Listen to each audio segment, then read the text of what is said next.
guess who's back? Go away, go away! Get your popcorn ready, because it's about to go down. Go away, go away!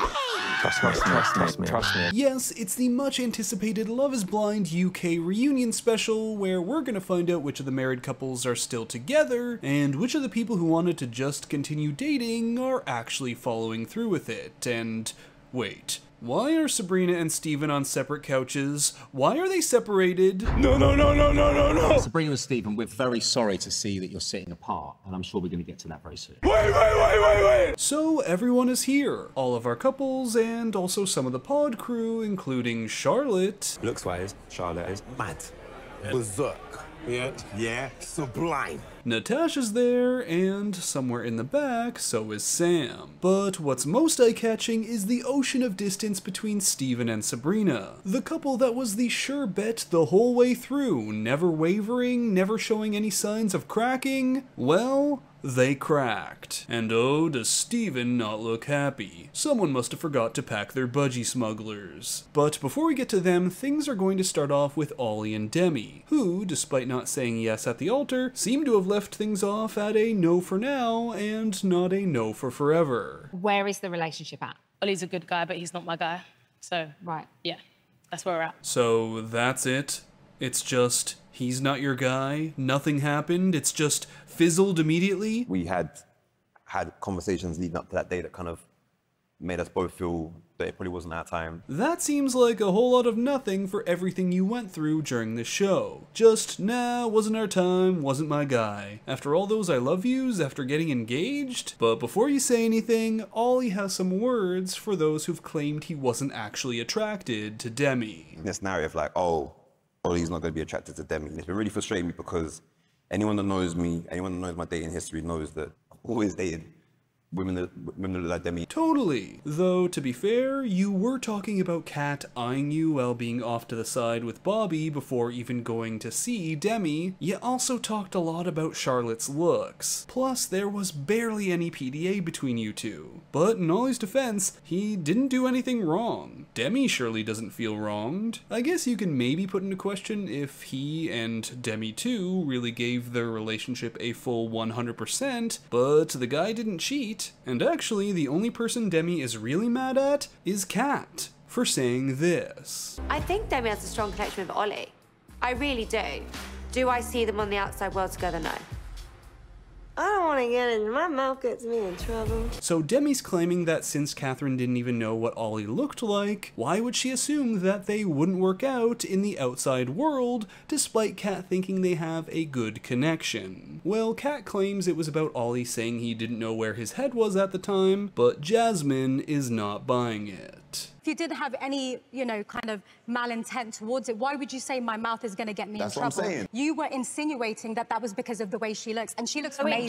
And what about that comment about Charlotte? The one that Ollie said at that bar night with Demi in the room. Ollie has said it was just talk, but also... You did say to Erin that looks-wise, Charlotte is mad, berserk, sublime. Have the two of you had any contact since?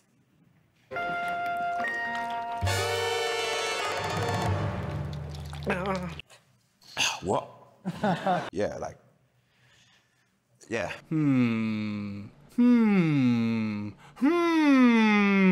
I've got a lot of gratitude for him, and it remains complicated. But yeah. Something ain't mathin' with all this, but no one seems to be mad or hurt, so I guess that's where we'll leave it. But alright, let's move back to Sabrina and Steven. What on earth happened there? We had agreed that we were going to split our time between Belfast and London for the first year. So that left us in a position that we were doing long distance. See, when the finale aired and they said all this... Steven loves Belfast and he's very open to moving there. I think we'll probably end up living in London for the first couple of years. I thought they were saying something like, oh, we talked about it and we're doing London first before being open to Belfast. But I guess not, as communication broke down after the two lived away from each other, and Sabrina says that when Steven did come, he put in, no effort. So how many times did you come from Belfast to London? 7. And how many times did you go to Belfast? I think twice. Like, she came to London way more than he went to Belfast, and when he did come, she would put together all these things for him to enjoy himself while there, and he never did anything of the sort for her. A lot of things that you're saying are not facts. I don't recognise who you are at the moment. I really don't recognise who you are. There's a lot of stuff. Seen me in 8 months. Oh, there are some mean feelings here that are being held back for the camera. I know I'm petty, but I was watching it with popcorn in hand, like... Then at Christmas, 2 days before you were meant to come to Belfast, you messaged me saying, "Hey, hon, don't think I can come to Belfast." No consideration for my family and what my family had done. You literally said, "Shit happens, they'll get over it." Also not true. Oh, no. But you know what? I'm actually quite upset because these two were like a palate cleanser during the season. Anytime there was drama, it would then cut to Steven and Sabrina so we could get a nice little lovey-dovey break. Now though, well now, they are the drama. I just actually want to know why you said yes. You're a man of many words, but not a man off your word because you did not stick to those vows at all. I could say the same for yours as well. Okay, but what about Jasmine and Bobby? Are they still rocking out to Body of a Dancer, the song that's been stuck in my head for a solid week with no end in sight? I want to dance, but the dance floor is sticky. See, I be trying to move, but my feet won't let me. Stop singing! It's been amazing.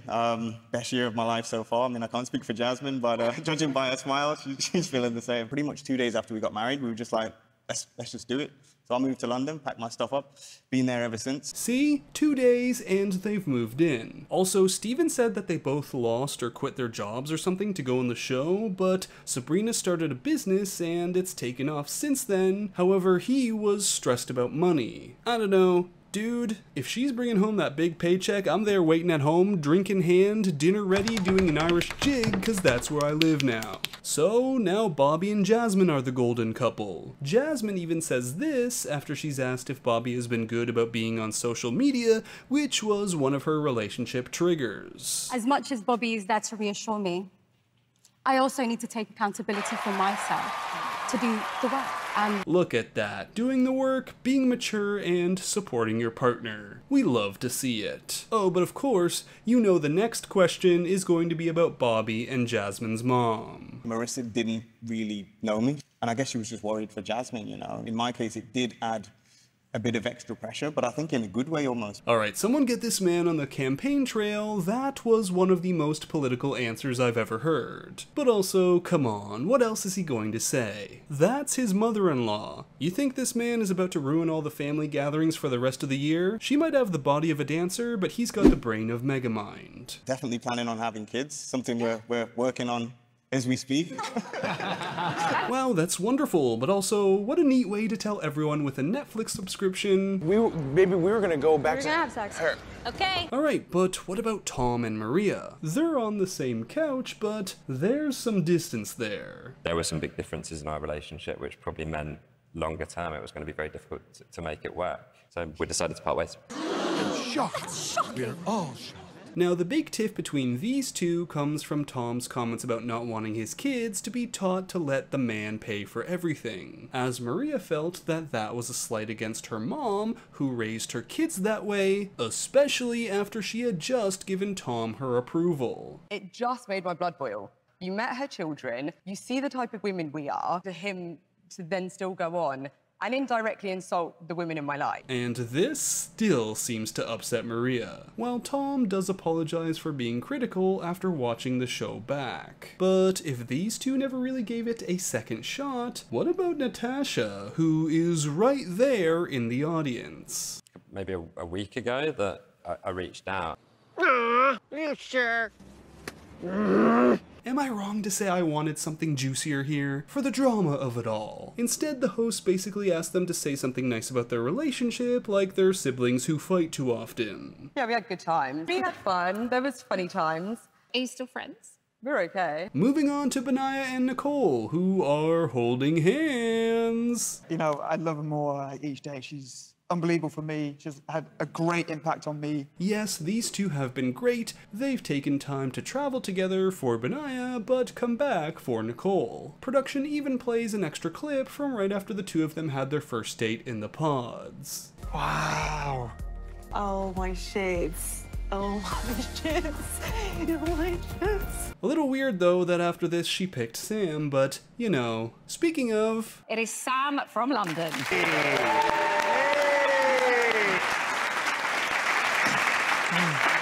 Oh, and of course they got him sitting down next to Kat. But what does Sam have to say about his time on the show? Well, the first point of contention is all about the comments he made after Nicole joked that he might not be able to pick her up, which Sam took seriously. I do get nervous. I'm just a human. I say things out of nerves. However, after seeing that, Nicole, who during the show just wanted to drop it all, is much more appreciative of Benaya's intervention. Oh, but what about all that "I think I'm falling in love with you" stuff? My words didn't come out right at the time, but what I was actually just trying to say was, I think I'm falling in love with you. I wasn't quite there. But you proposed. Is that not the point of, like, that part of the show? That you only propose if you're feeling in love with the person? Have I been watching this show incorrectly for years? Now, Nicole then speaks to her and Sam's breakup, saying he did not take it well when she said she didn't want to go to Greece with him. She also really didn't appreciate Sam's comments about him refusing to sleep with her at that bar night get-together. You know, a lot of... Sam,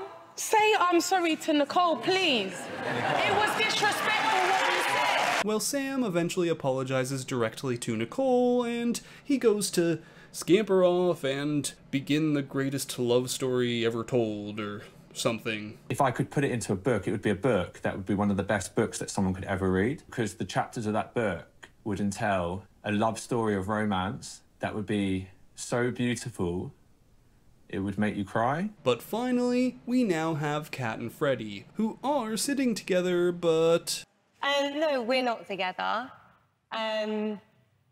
Yeah. So these two do seem to be amicable, but Freddy speaks to his decision ultimately coming down to there being too many differences between them, and that he felt he couldn't be himself around her. While Kat agrees they had their differences, but also states that the distance between them didn't come from him telling her that he had cheated in the past. However, I really just want to know, why did he buy her those earrings? I feel like if I didn't get the earrings, yeah, it might have been frowned upon.